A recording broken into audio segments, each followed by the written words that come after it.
by, I don't know, 3,000 people in August.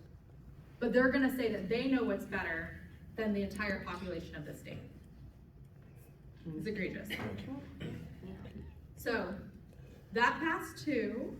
And so what was really interesting about the way that both the initiative petition sabotage and the redistricting bills were passed, it kind of all went in correlation with what happened at the end of session, which is that there was a complete breakdown of the state Senate. The very last things that they passed in the legislature on the very last day before they could sign and died, which was ending of session, was the repeal of Amendment 3 and the repeal of Proposition A. So both of those issues that passed last November across the state were the last pieces of legislation that were passed in the legislature and the Senate. And in order to do that, they had to break the Senate. And what I mean by that is the difference between the House and the Senate is a little thing called the filibuster. And it's something that they have in the United States Senate as well, which is the ability of one senator to hold the floor, and that nothing stops until that senator sits down. Nothing else happens. As long as, and if you all remember, Cory Booker did that back in the spring, where he held that floor, I believe for 2 days, something insane. We saw it down in Texas a couple years ago when a state senator did that in protest of an abortion vote that was going to take place. And so the Senate has the power of the filibuster, where one senator can make or break that piece of legislation, can completely hold that floor and stop the progression of anything else going through that Senate. So what I mean by they broke the Senate, there is a rule that they have called the previous question. And we use this in the House all the time. When the Republicans are tired of hearing me and Kemp and Will stand up and say, hey, you're not representing your constituents, this is insane, this violates the Constitution, this has already been struck down 3 times, Second Amendment Preservation Act. The floor leader puts his hand up, the speaker calls on him, and he says, I move for the previous question. That is a privileged motion, which means that it cuts off debate and it forces a vote on the issue at hand. So whatever we are voting on, if it's an amendment, we go right to a vote on that amendment. If it's a vote on the bill, we go right to a vote on the bill. But it cuts off debate. And in the House, when they call for the previous question, we all have to vote on it. The Republicans always vote yes, Democrats always vote no. Even if we're tired of listening to the debate too, we believe as Democrats that it is a caucus-held position that is incredibly important that everyone who wants to speak is allowed to speak on that bill, is allowed to speak on that amendment, because they represent the same amount of people that I do, right? And that they deserve to have the voices of their constituents fought for and advocated for on the floor of the House. But in the House, we have natural time limit, we have rules about the time limits that we're allowed to speak. On the perfection, or the first time we debate a bill on the floor, we get 10 minutes. And then on the third read or the final vote on the bill, we get 5, which was a rule change that was made this year. I'm not a fan of that, because I think that I believe in vetting bills. I believe in good debate. And hopefully, changing hearts and minds and having your ideas articulated. But in the Senate, when they call for a previous question, which is something that they previous to this last May had only done 17 times in about 2 decades. They called for 2 previous questions, one on the repeal of Amendment 3 and one on the repeal of Proposition A.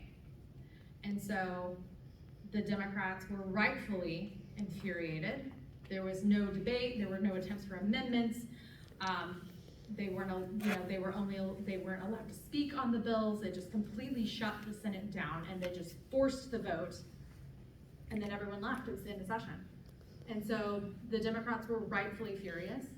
This was the one tool that they had, is the power of the filibuster, and it was taken from them. So when we got to special session, the second special session, the president of the Senate, Cindy O'Loughlin, and Tony Lupkemeyer had already decided that they were going to change the rules from the very beginning. So Democratic senators couldn't start immediately filibustering the journal, which is what the Democrats would have done. Like, they wouldn't have even let the bills be heard on the floor. They were going to start at the beginning and say, absolutely not. We're filibustering your ability to even recognize your aunt who's in the audience. Like, we're not doing this. This is ridiculous. This is atrocious. This is absolutely spitting in the face of Missourians and Kansas City specifically, the Kansas City region. So they weren't going to have any of that. And so the decision within the Senate Republican caucus was to change the rules from the beginning to go right, the order of business to be right to the House bills, which we had just passed. And then, so those bills were heard on the floor. There were some they allowed them to debate redistricting for about 4 hours. And then they called for a previous question. And then they immediately previous question Proposition A. Or I'm sorry, they initiative petition reform immediately. And so there was no floor debate on that at all. Not a minute.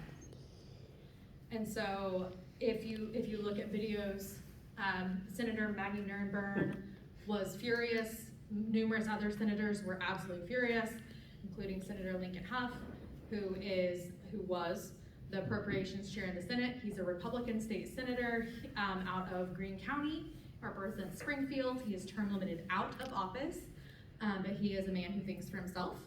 And he voted no on the previous questions, and he voted no on both bills on principle. And his chairmanship was taken away from him by Cindy O'Loughlin and given to a senator who was willing to play ball with Donald Trump in the Senate caucus. So there are punishments happening for several of the folks. I know that the White House has called several of our Republican colleagues who voted no on the redistricting bill and threatened them with primaries and things like that. So I think you all are up to date. That's what happened at the extraordinary special session. Yes? With regards to Proposition A and its proponents, is there another strategy where they can fight for that paid sick leave again that you were aware of? So I've heard that there is a package being put together, and I am not privy to all the provisions in it. But yes, but it would need to be a constitutional amendment. Yeah. I think that's incredibly important because it makes it so much harder for the folks in Jefferson City.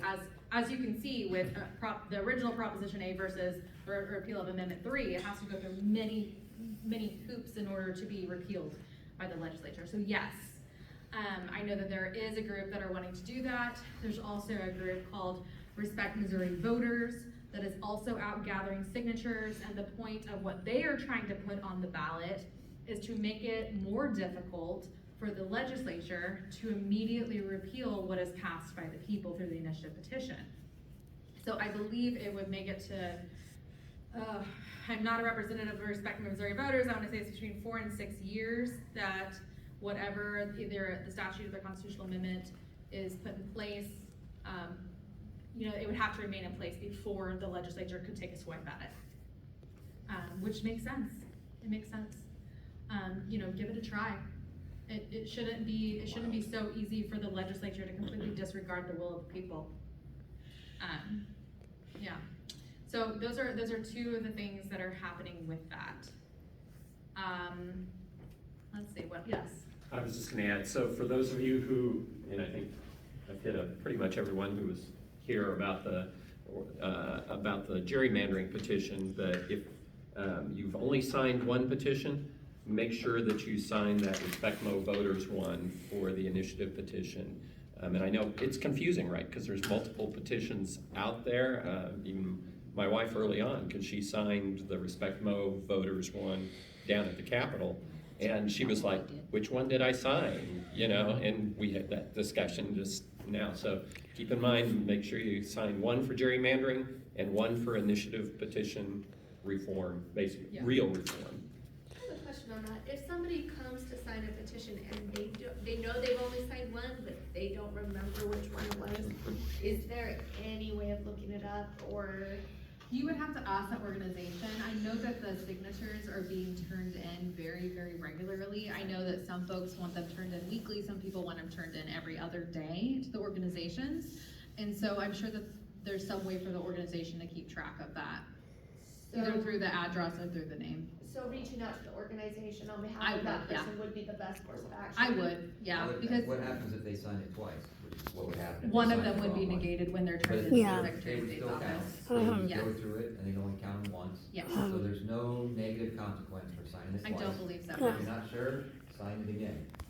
My only concern is assuming we have enough signatures and then Yeah. we fall short. So with respect, Missouri voters, the length of time that they have to gather the signatures is much longer. Yeah. So with the referendum, it's that 90 days after the law is passed or signed into law by the governor.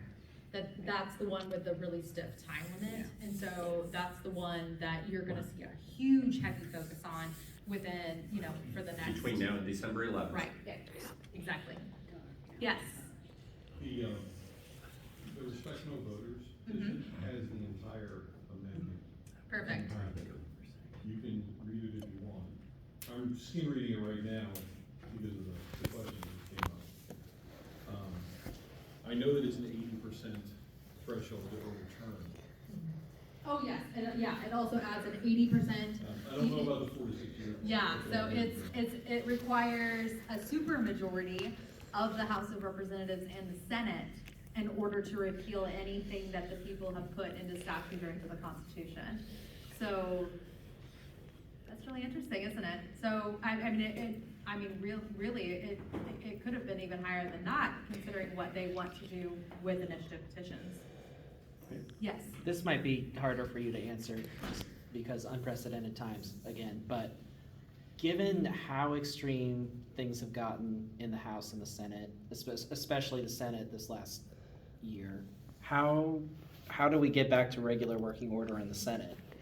Like, what do you anticipate it's going to be like for Democrats in the Senate the next session or two, especially if you're able to successfully get in there as well? When she's able to. Yes, when, So for sure. this next session is going to be rough. Yeah. I'm talking to lobbyists and they have very, very low expectations of getting much of anything passed. I fully expect the Democrats in the Senate to force the Republicans to PQ them on everything now. To me, if you show me that level of disrespect, why should I want to work with you? Like, I'm only going to work with you on something that is going to benefit my constituents at this point, right? Like, that's the only thing I'm interested in going into next year. I'm particularly disturbed by the governor using the Kansas City delegation for the stadiums during the first extraordinary special session, to the extent that he did, and then completely thumbing his nose and spitting in our faces during the second. The level of disrespect is untenable. And I came into office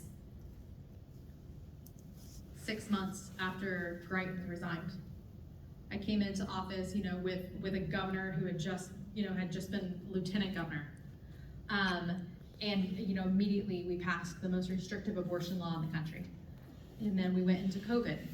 I've seen some things. I've never seen the Senate like this. I've never seen the disrespect. And the Senate has been in a disarray for a really long time. When you have a supermajority, and I've heard that it was like this with the Democrats too, that your worst enemies in the building are on your side of the aisle. Because if there's so many of you, that there's a huge schism within that, the political philosophies, right? And we see that with the Republicans, both in the House and the Senate, where, for example, if the Republicans want to pass a tax credit bill, like a historical tax credit bill, something good, right? Or like a jobs bill, that has to do with tax credits or something like that.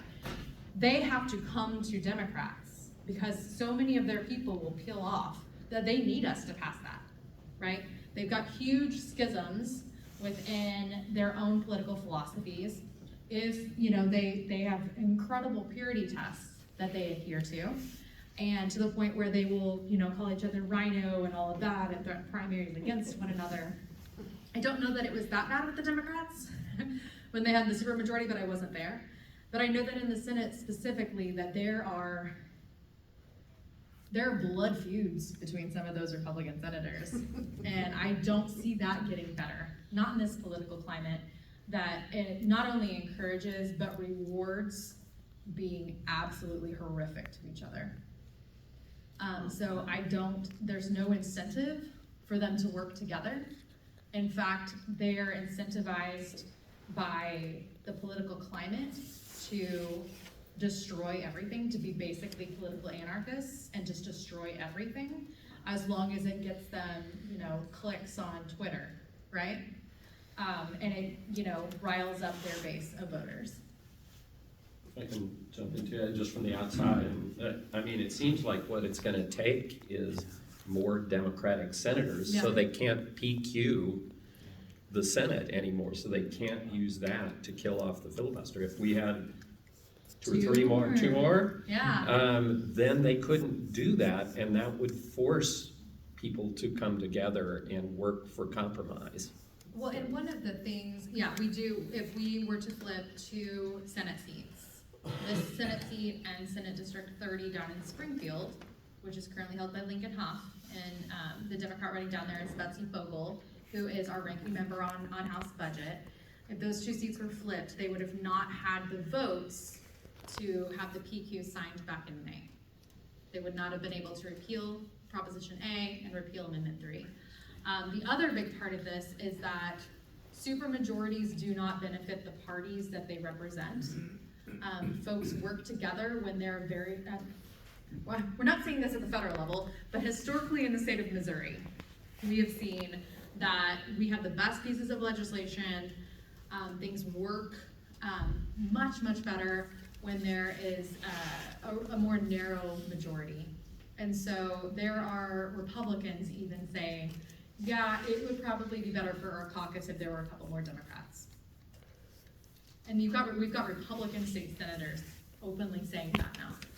That it's gotten to the point where there's so much infighting that it stops them from their priority bills. Because most of these Republicans, especially the state senators, they're not, some of them, yes, are filing really horrific culture war, just really trying to get the public attention kind of bills that they know will never become law. But for the most part, most of these state senators who represent rural areas are trying to get money to their districts, are trying to improve those school districts, are trying to get money to those sheriff's deputies. And all of that is pushed aside because of the fighting, because of folks fighting to, let's just get rid of the income tax, let's get rid of property tax altogether, let's defund everything. Which is, that is the extremism that we're seeing in the Missouri State Senate right now. We have Republican state senators who literally want no taxes at all. And these are the same folks that would scream at me in Kemp and say that we're trying to defund the police. How do you think the police are funded, sir? So this is the extremism that we're seeing in Jefferson City. We just passed a ban on child marriage this year. We just did. And it was a relatively hard fought battle in the House, where I took on a member of leadership in the Republican caucus who was very much for child marriage. We have Republican state senators who support child marriage in Keri, the state. I was just in Washington and I was in Senator Moran's office, saw Congressman Davis Cleaver, and Senator Moran was really on our side. So, like you said about the bipartisan efforts, Yeah. There are some of the Republicans that really want to work with us. Yeah. But you say you're a Dem, And there's an output of Right. something really bad there, but we talked about transportation because we're trying to get money for the World Cup coming here. Right. And there's a lot of people on board because we need that here, because that's gonna be a really huge event, so. Right. Well, I would love, you know, to go back to your question, what would it take to create a functional Senate? We need to be electing statespeople who care more about getting good pieces of legislation passed or killing bad pieces of legislation that impact the communities that they're serving, more so than they care about being popular online. That's what we need. We need people that are more concerned about doing their job in their seats than what their next seat is going to be. And until we get to that point, and but like I said, that is not in any way incentivized in the current state of politics. There's no incentivization to be a statesperson, to work across the aisle, to help someone of a different party. And so they do it under the cloak of darkness, right? Like we help Republicans pass good pieces of legislation. Most of the time they take our pieces of legislation, file